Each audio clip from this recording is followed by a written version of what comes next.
Daddy, Mommy, Tia.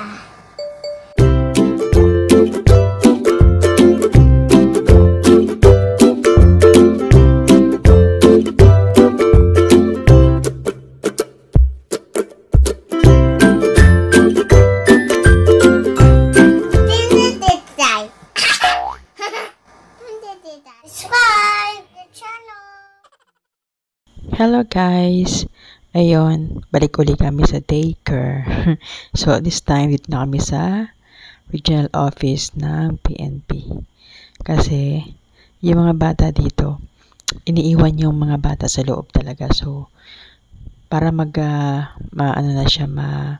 sanay na maging independent, kaya dito ko siya papasukin. Pangalawang daycare na to ni Jonah. Ayan guys, inauguration pala ito ngayon.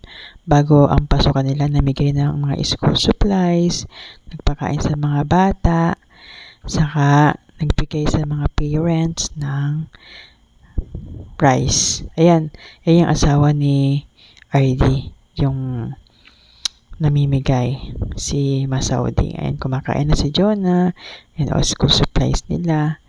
Saka, masaya naman sila kasi kompleto naman yung mga school supplies na kailangan, saka pinakain sila ng Jollibee at juice. Ayan, andito na sila sa loob ng room kasi nainitin na sa loob. Actually, itong loob nito, dalawang aircon niya. Ayan. Kaya, happy yung mga kids, saka hindi sila mainitan. Saka 3 session to. Panghapon yung kinuha ko kay Jonah. Kaya, daycare namin uli. Kasi 4 years old pa lang siya, hindi siya pasok dun sa age requirement na dapat mag-5 na ng September. So, yan.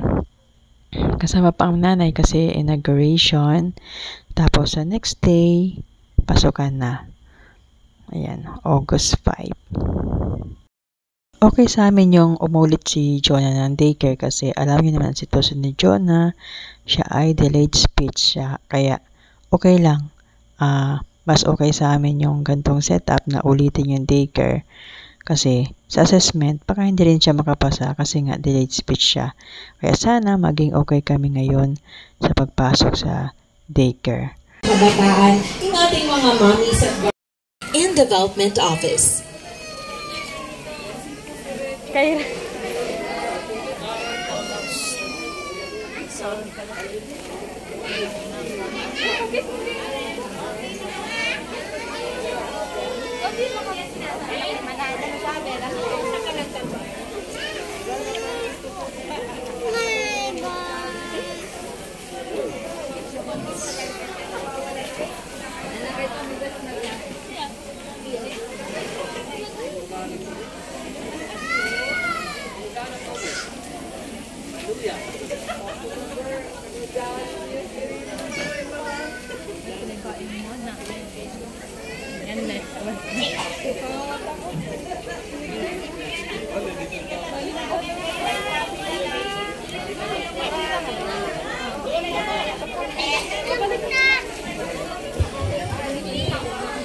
requesting po yung ating mga parents and guardians na hindi pa po nakatanggap ng food packs to please come forward.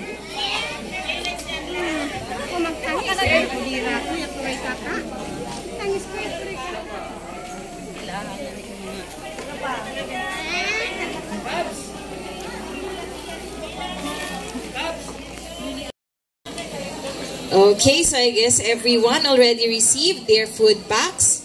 Once again sa ating mga butihing OLC members, maraming salamat po sa inyong generous donation sa ating mga kabataan at sa parents and guardians ng ating kids of the Pro9 Daycare Center.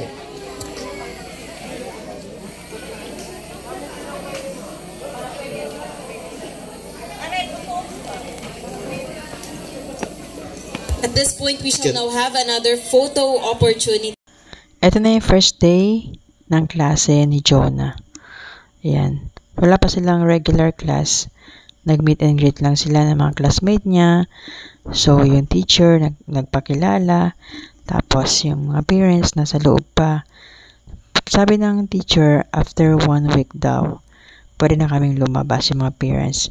As of now, yung parents pwede pa sa loob kasi medyo hindi pa sanay yung mga bata. So, yan yung room nila, di ba? Ang ganda. Ayan, malinis, malaki.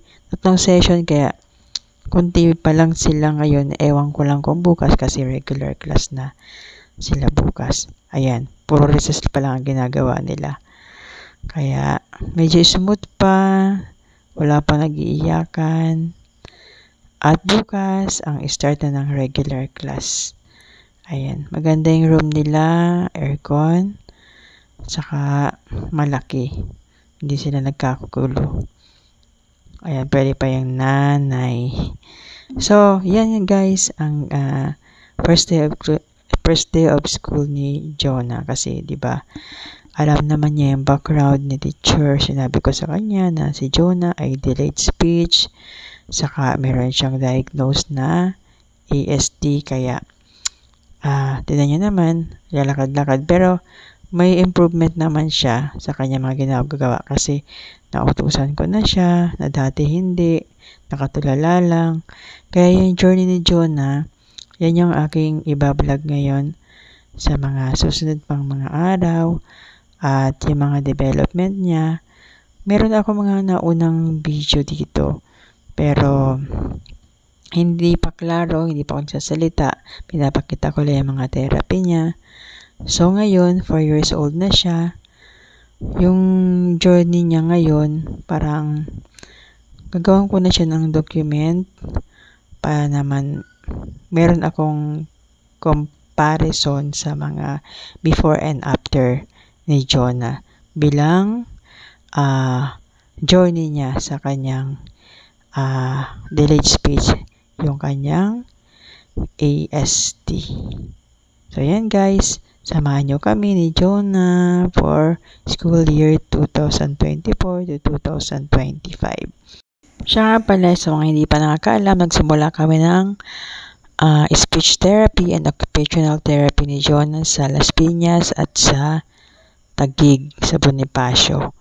Kaya talagang wala kaming ipon, ubos-ubos para kay Jonah kasi gusto namin makahabol siya sa mga normal na bata, lalo na babae siya, saka kami, medyo tatanda na. Pag tumanda na kami, wala na sa kanyang gagabay. Kaya kahit papaano, kahit wala kaming ipon, binibigay talaga namin yung nararapat na therapy sa kanya. Tatanda kami ni papa niya. At least kahit paano kaya niya yung sarili niya kasi babae siya. Kaya, ayun, lahat ng ipon namin napapapunta lang sa kanyang therapy. Kasi medyo mabigat ang kanyang therapy. Mas mabigat pa sa nagpapaaral sa college. Ayun, patapos na sila. Kaya sundo namin si ate niya sa kabila namang school. Ayan, si ate Jaya niya. Pagkatapos ng school ni Jonah, kay ate Jaya naman niya. So, maghapon talaga ako na hatid sundo, hatid ng pagkain. Pagkatapos ni Jaya na magpasok, mahatid ng pagkain, ng lunch, kasi maghapon sila. Tapos, pagka lunch, hatid ko naman si Jonah, 1, 2, 3. After ng 3, susundin ko naman si ate ng 4 o'clock sa kanyang school. So, yan. Talagang hectic ang schedule ko ngayon. Full-time hatid sundo sa mga batuta. Kaya, yan. Yung ice candy namin, dinadala na namin sa tindahan. Meron kaming tindahan na binabagsak kahit paano. Meron kaming pantagdag sa pang-therapy ni Jonah. At medyo mabigat talaga. So, yan guys. See you again tomorrow sa aming journey ng mga pagpasok. Ayun ang aming service, ang aming board. Okay, see you again. Bye-bye. This old man, he played 3. He played knick-knack on my knee with a knick-knack, paddywhack, give a dog a bone. This